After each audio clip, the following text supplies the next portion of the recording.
Bandeirantes. Conversinha ao pé do ouvido de hoje. Uma das coisas que mais prazer dá a gente é saber que coisas que não eram divulgadas há pouco tempo atrás, que eram proibidas, vedadas. E mesmo Helena Blavatsky, por exemplo, quando escreveu a Doutrina Secreta, Isis Sem Véu, e lançou nos Estados Unidos, ela foi crucificada, né? Porque todo mundo fala, você é doido, tá certo, que loucura. Isso foi em 1800 e qualquer coisa, depois da metade do século XIX, né? Ela é chamada de a mártir do século XIX. Até hoje, você entra no google.com.br, clica lá, Helena Blavatsky, aparece gente criticando, metendo pau nela. O único defeito da Helena Blavatsky, né, que morreu pobre e tudo mais, né, é que ela queria ajudar a humanidade a abrir a cabeça, e a humanidade não quer. A humanidade não quer abrir a cabeça. A maioria é comodista. É ficar rezando daqui, lendo de lá, etc., fazendo uma coisa ou fazendo outra por aí, pedindo a tudo enquanto é santo para ajudar, faz as cagadas, as atrapalhadas e depois quer que o santo ajude, Deus ajude, etc. Não é possível, né? E quando a gente fala que é tudo criança, né? Que o ser humano daí é um belo bobão porque é criança, e tem gente que não compreende que a intenção da gente é acordar o ser humano, é fazer a mesma coisa, né?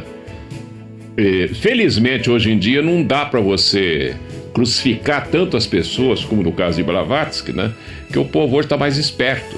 Então a gente percebe, por exemplo, ramos da ciência correndo atrás de assuntos que o ocultismo divulga desde a Atlântida antiga, que o pessoal nem sabe que o dilúvio da Bíblia está ligado à Atlântida. A Bíblia está falando de um dilúvio que é muito posterior a ela, muito anterior a ela. Como é que você vai falar de uma coisa que aconteceu muito antes? Aí você pega o Velho Testamento, né? Você tem que se basear no judaísmo. Aí você vai se basear no judaísmo. O judaísmo é muito posterior também a esse dilúvio. Aí você vai em livros sagrados antigos, né, de religiões antigas da Índia e do Tibete, etc. Aí você vai ver lá o dilúvio. Se você vai sem preconceito, sem achar que está cometendo pecado, sem achar que... e outras bobagens mais que passam pela cabeça do ser humano. E se você tivesse tido chance, desculpe a tosse aí, uma gripinha, viu? Se você tivesse tido chance de conversar com os índios americanos antes do branco chegar aqui, você veria na tradição deles o próprio dilúvio bíblico está lá também. Então eles também sabiam disso.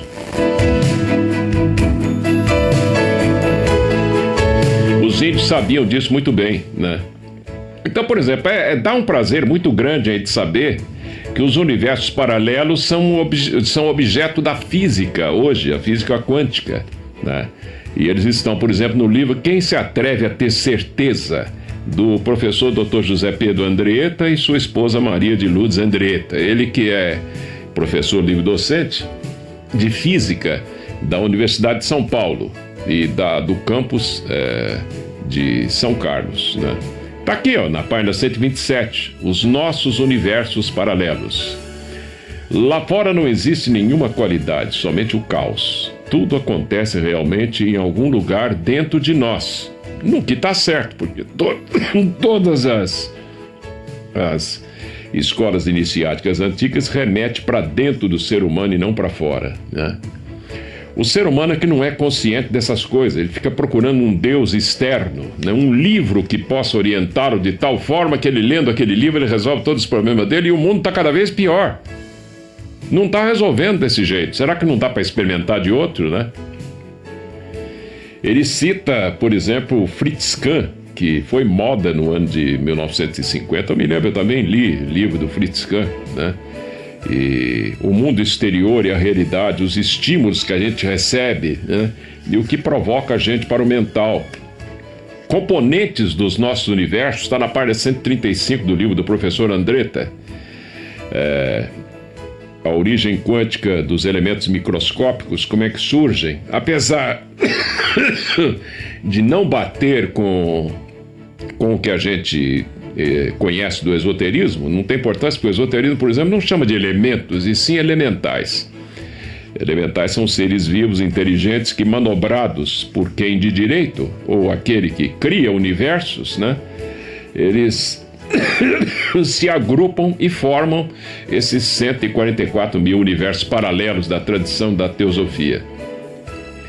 E ele fala aqui o que a física acha, e que é muito interessante, sobre o mecanismo de criação das partículas de matéria.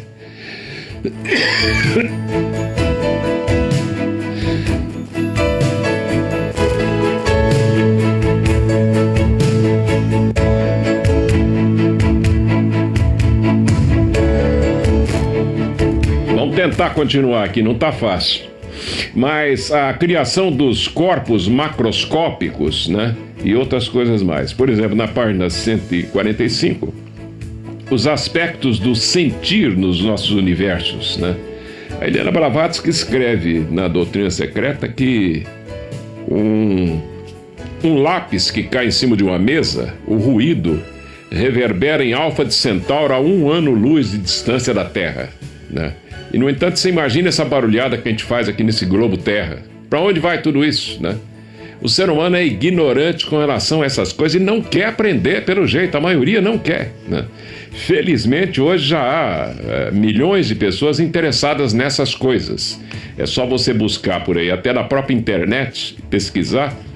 Você vai ver o interesse, mesmo que o interesse, por enquanto, seja de mera curiosidade, né? Mas cada vez mais se desperta para essas coisas, né? A ciência atual, como ela vê o micro-universo, na página 153, é um aspecto interessante também desse livro do professor Andretta. Os neutrinos, né?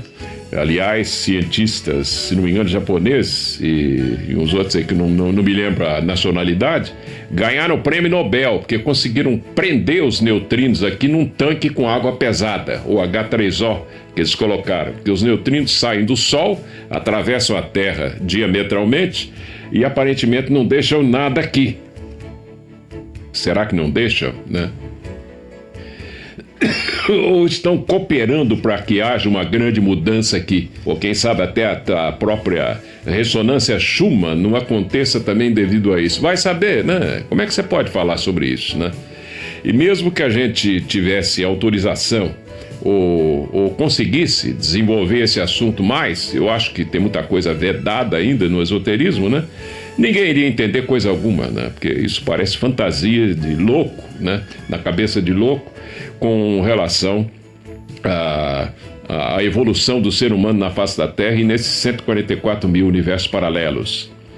O enigma do modelo atual do átomo, né?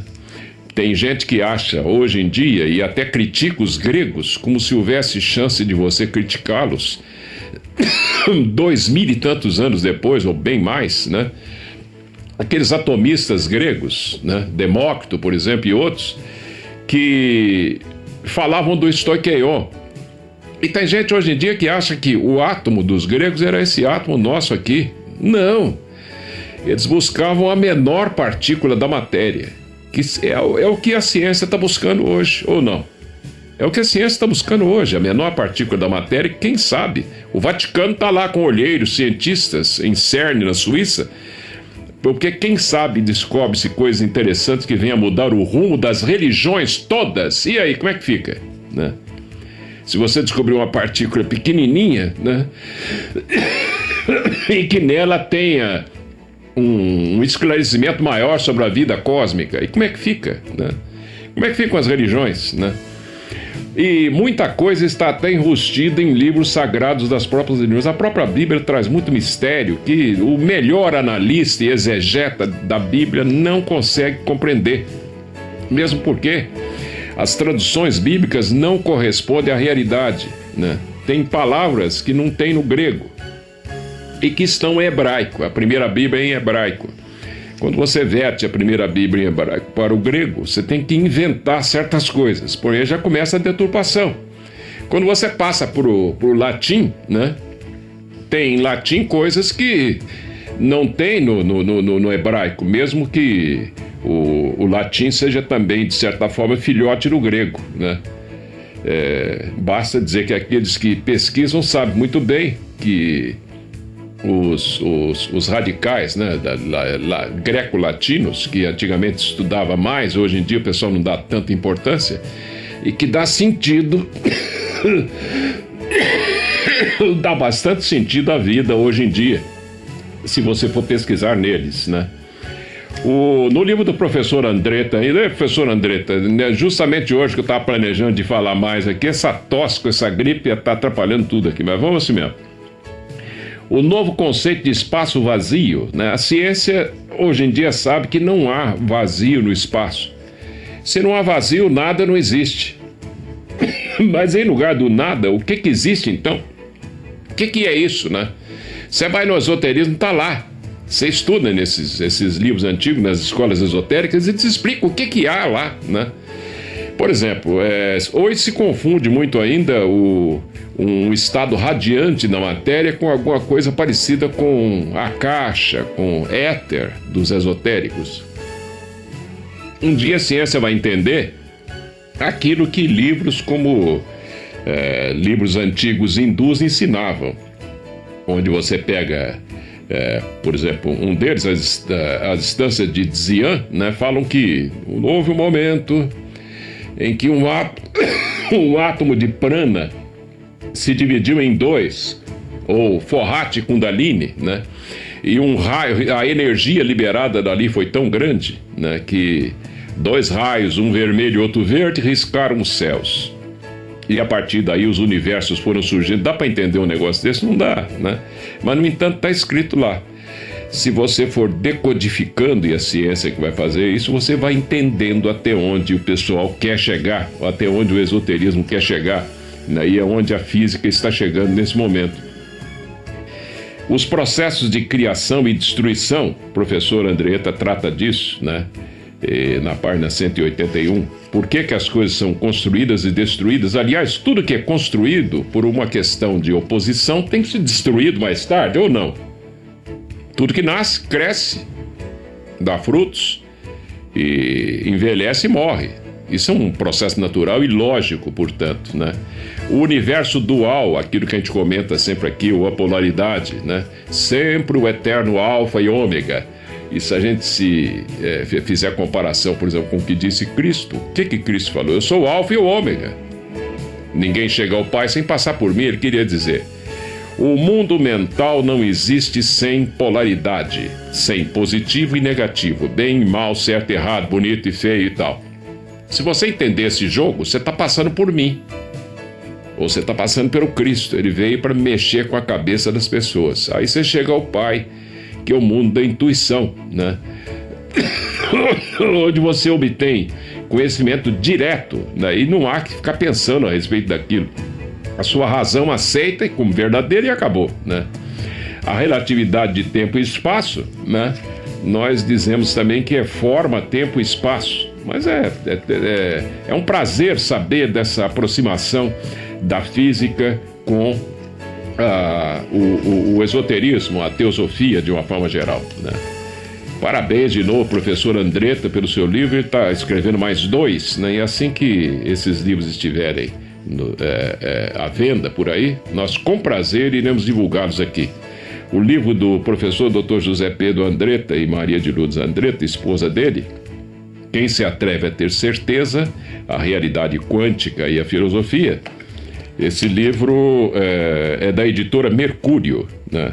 Se você quiser entrar em contato, inclusive com o pessoal da própria Mercúrio também, é www.mercurio com Y no fim, mercurio.com.br, mercurio.com.br.